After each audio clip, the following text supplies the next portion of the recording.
Hello everyone, नमस्ते। म हो दीपक बडेला। तपाईहरु सम्पूर्णलाई C8 नेपालमा स्वागत छ।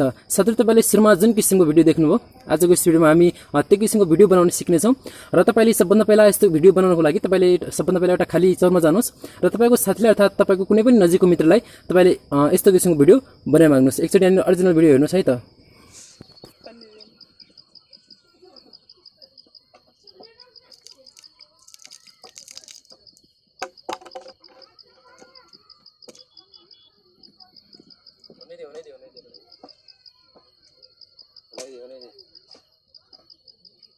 र साथीहरु, यस्तो भिडियो बनाइसकेपछि अब यो भिडियोमा म तपाईलाई एकदम स्टेप बाइ स्टेप राम्रोसँग सिकाउने कोसिस गर्नेछु।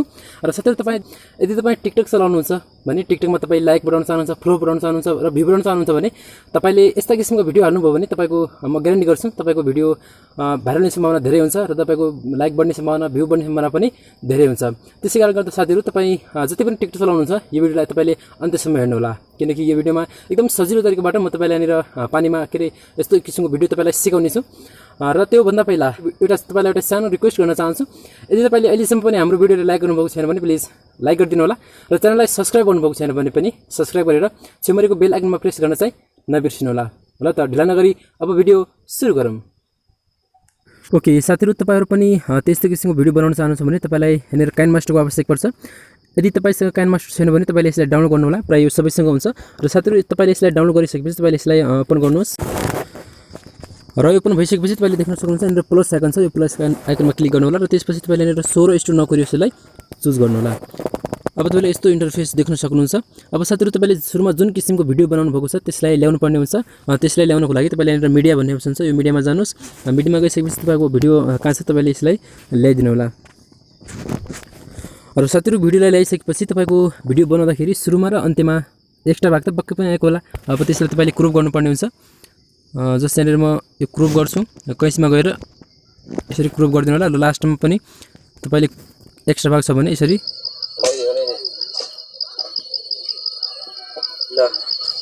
क्रोप गरिदिनु होला। ओके, र त्यसपछि यहाँनिर ओके उल्टाबाट भएको रहेछ। म यसलाई अब हल्का रोटेट गरिदिन्छु।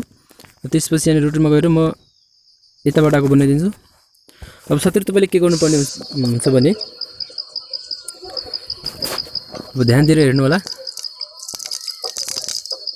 यसरी दिवाललाई सराइदिनुहोस्। जुन उफ्रेर माथिबाट ओके जुन उफ्रेर माथिबाट तल आइरहेको हुन्छ नि त्यसमा तपाईले ठ्याक्क पज गर्नुपर्ने हुन्छ। ओके, यतिमै यसमा क्लिक गर्नु होला। यसमा क्लिक गरिसकेपछि यहाँनिर यो अप्सनमा जानु होला। यो अप्सनमा गइसकेपछि तपाईले सुरुमा देख्न सक्नुहुन्छ capture and same frame at plate भन्ने अप्सन छ। यसमा क्लिक गर्नुस्। यसमा क्लिक गरिसकेपछि अब तपाईको जुन यो फोटो छ त्यो ग्यालेरीमा सेभ भइसकेको छ।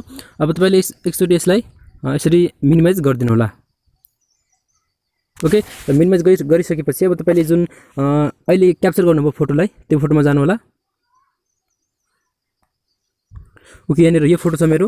अब तपाईले यसलाई यो जसको ब्याकग्राउन्ड छ सब क्रोप गर्नुपर्ने हुन्छ, हटाउनु पर्ने हुन्छ। त्यसको लागि यहाँनिर तपाईले पिक्चरमा जानु होला। पिक्चरमा गइसकेपछि तपाईले यसको ब्याकग्राउन्ड पुरा रूपमा हटाउनु पर्ने हुन्छ है त।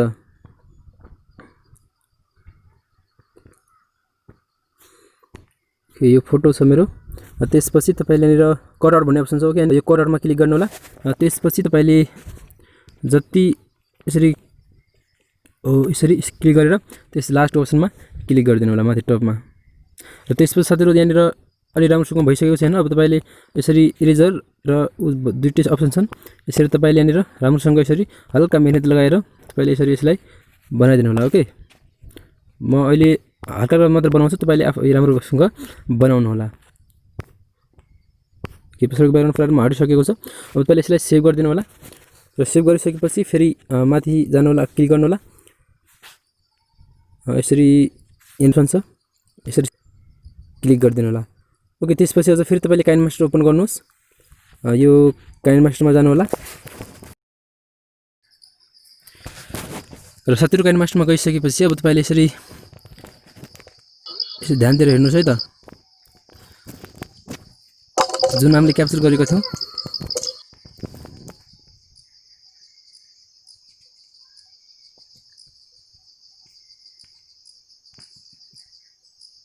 यसरी यसमा क्लिक गर्नुहोस्। यसमा क्लिक गरिसकेपछि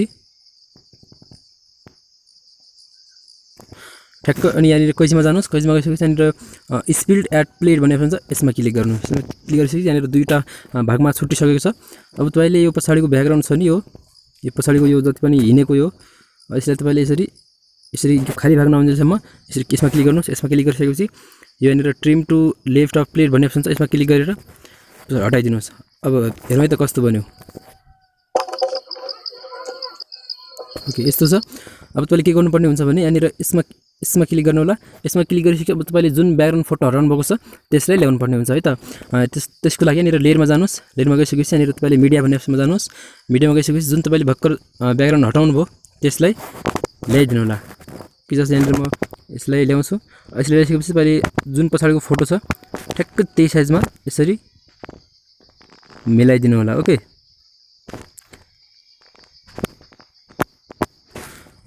यसरी मिलाइसकेपछि अब तपाईँले के गर्नुपर्ने हुन्छ भने यस्तो भन्छ। अब त्यसपछि तपाईँले यहाँनिर यसमा क्लिक गर्नु होला। त्यसपछि तपाईँले यहाँनिर यो चाबी आइकन छ, यसमा क्लिक गर्नुहोस्। अब ध्यान दिएर हेर्नुहोस् है त, हामी काम गर्ने भनेको यसले मात्रै हो। अब त्यसपछि तपाईँले यहाँनिर यसरी यतापट्टि सराउनुहोस्। यसमा जानु होला, यतापट्टि सराउनु होला। त्यसपछि यो प्लस आइकनमा क्लिक गर्नु होला। त्यसपछि यसरी बिस्तारै बिस्तारै तल तल सराउनु होला। ओके, त्यसपछि यसरी तल तल सराउनु होला। त्यसपछि तपाईँको यहाँनिर गइसक्छ। ओके, यस्तो भइसक्छ। अब साथीहरू तपाईँले वाटरमार्क ल्याउनु पर्ने हुन्छ। त्यसको लागि तपाईँले यसरी लेयरमा जानु होला। लेयरमा गइसकेपछि मिडियामा गएर ल्याउनु होला। त्योभन्दा पहिला तपाईँले डाउनलोड गर्नुपर्ने हुन्छ है त त्यसलाई। त्यसको लिङ्क मैले तर डिस्क्रिप्सनमा राखिदिएको छु, तपाईँले त्यहाँबाट त्यसलाई डाउनलोड गर्नु होला, ग्रिन स्क्रिनलाई। ओके, ग्रिन स्क्रिन डाउनलोड गर्नु होला। डाउनलोड गरिसकेपछि यहाँनिर लेयरमा जानु होला। मिडियामा गएर तपाईँले जुन तपाईँले डाउनलोड गर्नुभएको ग्रिन स्क्रिन छ त्यसलाई ल्याउनु पर्ने हुन्छ है त। यहाँनिर मेरो कहाँ छ, म त्यसरी ल्याउँछु। त्यसरी ल्याइसकेपछि यहाँनिर यस्तोवाला हो, यो पानी उछिटिनेवाला। यसमा क्लिक गर्नु होला। त्यसपछि यहाँनिर तपाईँले क्रोमा की भन्ने अप्सन छ, क्रोमा कीमा गएर यसलाई इनेबल गरिदिनु होला। र त्यसपछि तपाईँले यहाँनिर यो तपाईँले ग्रिनमै छान्नुपर्ने हुन्छ, जस्तो तपाईँको ब्याकग्राउन्ड छ त्यस्तो छान्नुपर्ने हुन्छ। र त्यसपछि तपाईँले यसलाई अलि एडजस्ट गरिदिनु होला, राम्रोसँग होइन मिलाइदिनु होला कति हुन्छ।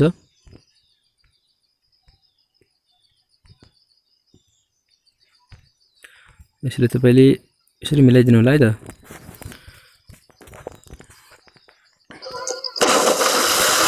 त्यसपछि यहाँनिर त्यसलाई जुन ठ्याक्क मान्छे तल छिर्छ नि त हो त्यसलाई ठ्याक्कै तपाईँले यसरी मिलाइदिनु होला। अब तपाईँले यसरी ल्याउनुहोस्, यहाँनिर ल्याउनुहोस्, यसरी ल्याएर यसरी राखिदिनुहोस्।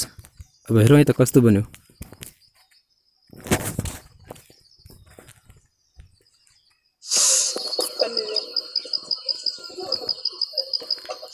तपाईँले देख्न सक्नुहुन्छ यहाँनिर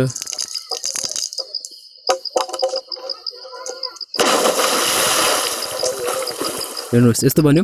अब साथीहरू तपाईँले यसमा म्युजिक लगाउन चाहनुहुन्छ भने यहाँनिर म्युजिकमा गएर अडियोमा गएर तपाईँले यहाँबाट कुनै पनि एउटा म्युजिक आफूलाई मनपर्ने होइन तपाईँले चुज गर्न सक्नुहुन्छ। र चुज गरिसकेपछि तपाईँले यहाँनिर अब तपाईँको पुरा भइसकेपछि होइन यहाँनिर भइसकेको छ। त्यसपछि यहाँनिर यसमा जानु होला। यसमा गइसकेपछि यहाँनिर तपाईँले रेजोल्युसन चुज गर्नु होला। तपाईँले कति एचडीमा बनाउन चाहनुहुन्छ, यसरी 720मा बनाउन चाहनुहुन्छ भने यसरी तपाईँले यो बिट रेट पनि चुज गर्नु होला। यसलाई फ्रेम रेटलाई तपाईँले 30मै राखिदिनु होला। यति गरिसकेपछि तपाईँले यहाँनिर एक्सपोर्ट भन्ने अप्सन छ, एक्सपोर्टमा क्लिक गरिसकेपछि अब तपाईँको जुन भिडियो बनाउनु भएको थियो त्यो एक्सपोर्ट हुन सुरु हुन्छ। ओके साथीहरू, तपाईँले यस्तै किसिमले यो भिडियोलाई एकदम सजिलैसँग बनाउन सक्नुहुन्छ। आशा गर्छु कि तपाईँले यो भिडियो हेरिसकेपछि तपाईँले एकदम राम्रोसँग बुझ्नुभयो होला। ल त आजलाई यति नै, फेरि भेटौँला अर्को भिडियोमा। धन्यवाद, नमस्कार।